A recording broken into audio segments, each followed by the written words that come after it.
Assalamualaikum warahmatullahi wabarakatuh. Perkenalkan, nama saya Vini Larsati. Di sini saya akan menjelaskan tugas akhir dari mata kuliah Auditing 2 mengenai program audit PT Lipo General Insurance Tbk. Pertama ada gambaran KAP. KAP menurut SK Menkyu nomor 43 KMK 0171007 adalah lembaga yang memiliki izin dari Menteri Keuangan sebagai wadah bagi akuntan publik dalam menjalankan pekerjaannya.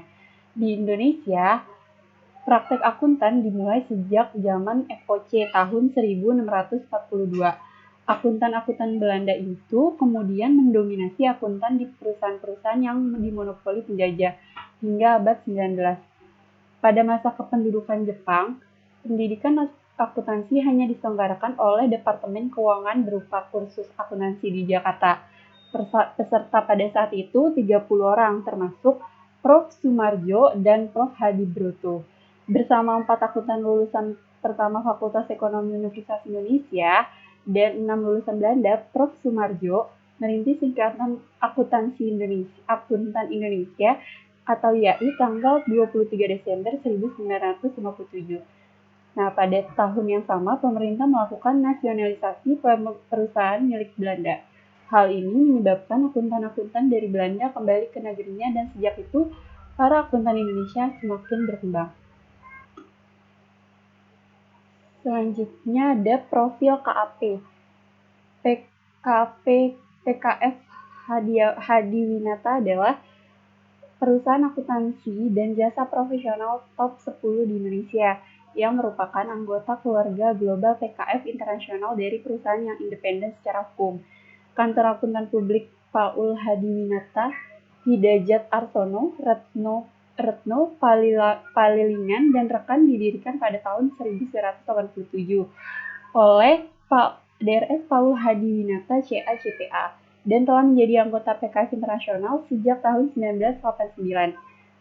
PKF ini berkantor pusat di jantung kawasan keuangan Jakarta, yaitu lantai 42 Gedung UOB Plaza Jalan MH Tamrin, Lot 8-10 Jakarta Pusat. Jumlah cabang PKF ini terdiri lebih dari 400 kantor, beroperasi di 150 negara di 5 wilayah dengan lebih dari 14.000 karyawan dan 35 jumlah partner. Bidang yang dikhususkan adalah menyediakan audit, akuntansi, pajak, dan bisnis berkualitas tinggi, solusi akuntansi untuk organisasi internasional dan domestik di semua pasar kita. Selanjutnya, ada gambaran perusahaan PT Lipo General Insurance Tbk. Visi dari PT ini adalah menjadi salah satu perusahaan asuransi umum terkemuka di Indonesia dengan akses yang kuat dalam jaringan internasional. Misinya menjalankan usaha perasuransian umum secara profesional dan penuh kehati-hatian serta berkomitmen tinggi untuk mencapai pertumbuhan yang sehat melalui standar pelayanan yang super. Nah, ini ada gambaran umumnya. Pada tahun 1963, perusahaan ini didirikan dengan nama PT Asuransi Brawijaya. Nah, pada tahun 1964 mengubah nama menjadi PT Maskapai Asuransi Marga Suaka. Pada tahun 1982, perseroan mengubah nama menjadi PT Asuransi Marga Pusaka. Pada tahun 1983, perseroan secara resmi mulai beroperasi dan pada tahun 1991 perseroan mengubah kedudukan usaha yang semula di Surabaya menjadi di Jakarta. Selanjutnya, ini pada tahun 1997. Nah, ini pada 1997, perseroan menjadi perusahaan terbuka dengan nama PT Lipo General Insurance Tbk. Nah, ini 22 Juli 1997 perseroan melakukan penawaran saham perdana dengan mencatatkan saham di Bursa Efek Indonesia. Pada tahun 2009, perseroan meresmikan logo baru yang mencerminkan pengembangan berfokus pada peringatan kualitas layanan. Pada tahun 2014, perseroan berhasil meningkatkan perolehan premi dari 319 miliar yang diperoleh selama 28 tahun menjadi 1 triliun dalam waktu hanya 4 tahun. Dan pada tahun 2018, digitalisasi perseroan secara menyeluruh. Selanjutnya, ini ada struktur organisasi dari PT Lipo General Insurance. Nah, ini Dewan Direksi, ada Agus Benjamin sebagai Presiden Direktur, ada Johannes Agus Direktur, Gilbert Dedi Naibaho sebagai Direktur. Nah, Agus Benjamin ini bergabung dengan perseroan pada tahun 2001 sebagai General Manager. Pada tahun 2004 dipromosikan menjadi senior sebelum diangkat menjadi Direktur Muda pada tahun 2008 dan menjadi Direktur Perseroan pada tahun 2010 dan menjabat sebagai Presiden Direktur sejak Maret 2011. Nah, kalau Johannes Agus, warga negara Indonesia, diangkat sebagai Direktur pada tahun 2015. Beliau sebelumnya menjabat sebagai CFO pada tahun 2014 dan pernah menjabat sebagai Direktur sejak tahun 2003. Selanjutnya, profil Gilbert itu diangkat sebagai Direktur pada tahun 2015. Beliau sebelumnya menjabat sebagai senior. Beliau berpengalaman selama 17 tahun di bidang asuransi. Selanjutnya, ini ada pemegang saham perusahaan. Yang pertama ada perusahaan PT Inti Anugrah Pratama, ada PT Star Pacific Tbk, dan untuk publik. Jumlah saham untuk PT Inti ada 98.680.900 saham. Untuk PT Star ada 29.697.500 saham. Dan untuk publik ada 21.621.600 saham. Ini persentase pemegang sahamnya. Next. Nah, ini ada pengertian audit. Audit menurut Arens adalah mengemukakan. Ini ada pengertian audit. Audit menurut Arens adalah pengumpulan dan evaluasi bukti tentang informasi untuk menentukan dan melaporkan derajat kesesuaian antara informasi itu dan kriteria yang telah ditetapkan. Dari pengertian tersebut dapat dikatakan bahwa audit merupakan suatu proses pemeriksaan yang dilakukan secara sistematik terhadap laporan keuangan, pengawasan internal, dan catatan akuntansi suatu perusahaan. Nah, audit ini bertujuan untuk mengevaluasi dan memberikan pendapat mengenai kewajaran laporan keuangan berdasarkan bukti-bukti yang diperoleh dan dilakukan oleh seorang yang independen dan kompeten. Next. Nah, ini ada bukti audit. Bukti audit adalah semua informasi yang digunakan oleh auditor dalam pembuatan kesimpulan atau opini yang dibuatnya. Nah, bukti audit ini termasuk di dalamnya itu ada catatan akuntansi yang menghasilkan laporan keuangan. Yang kedua, informasi lainnya yang berhubungan atau terkait dengan catatan akuntansi. Sebagai contoh, catatan akuntansi itu termasuk di dalamnya ada cek dan catatan transfer dan elektronik, faktur, kontrak atau perjanjian, buku besar umum, dan buku besar anak perusahaan. Nah, ini prosedur audit. Yang pertama ada keterangan, observasi, inspeksi, perhitungan ulang, pelaksanaan ulang, konfirmasi, dan yang terakhir ada prosedur analitis.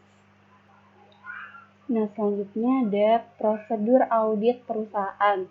Siklus pembelian dan pengeluaran kas PT Lipo General Insurance, yaitu tujuan dari siklus pembelian ini adalah mengevaluasi apakah penerimaan yang dipengaruhi oleh akuisisi tersebut disajikan secara wajar sesuai dengan standar akuntansi.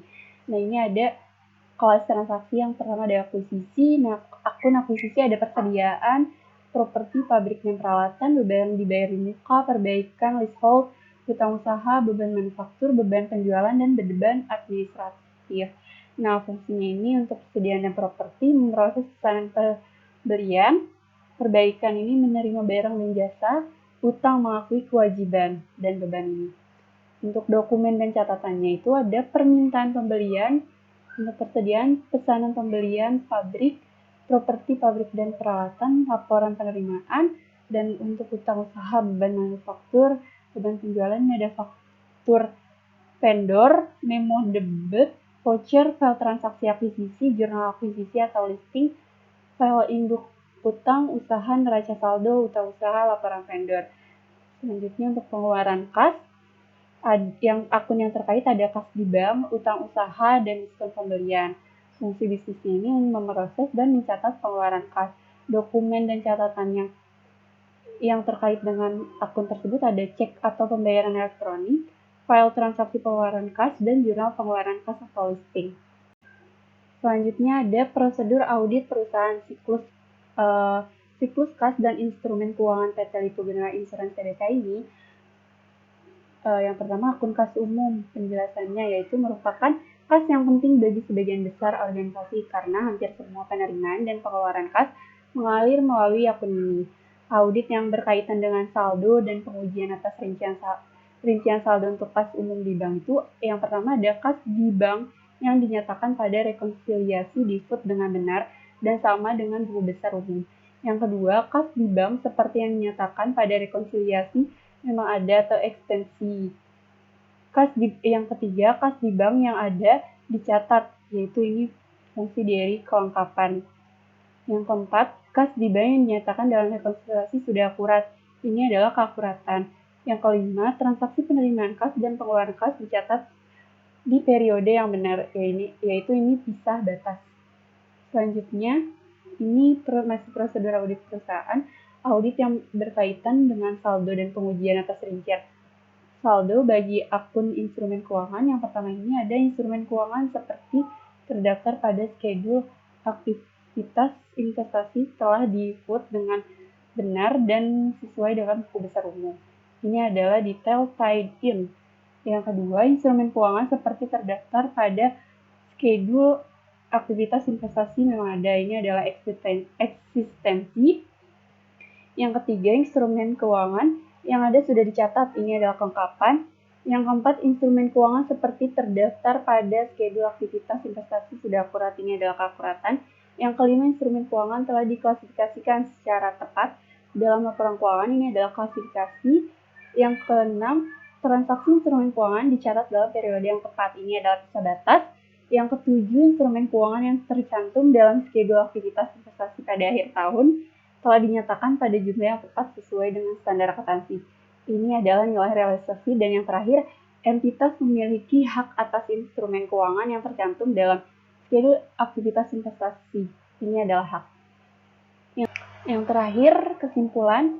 Nah, berdasarkan pembahasan mengenai siklus pembelian dan pengeluaran kas, serta siklus kas dan instrumen keuangan tentang pengujian pengendalian, pengujian substantif atas transaksi, dan pengujian substantif atas rincian saldo, dapat disimpulkan bahwa PT Lippo General Insurance sudah melakukan laporan keuangannya dengan benar, seperti pada instrumen keuangan yang ada di laporan keuangan, bahwa aset keuangan diukur pada nilai wajar melalui laporan laba rugi, ditetapkan pada nilai wajar dalam laporan posisi keuangan, dan keuntungan atau kerugian yang timbul dari perubahan nilai wajar aset keuangan diakui melalui laporan laba rugi.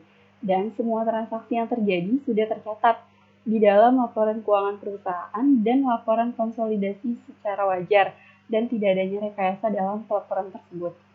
Sekian penjelasan dari saya mengenai program audit PT Lippo General Insurance. Kurang lebihnya mohon maaf. Wassalamualaikum warahmatullahi wabarakatuh.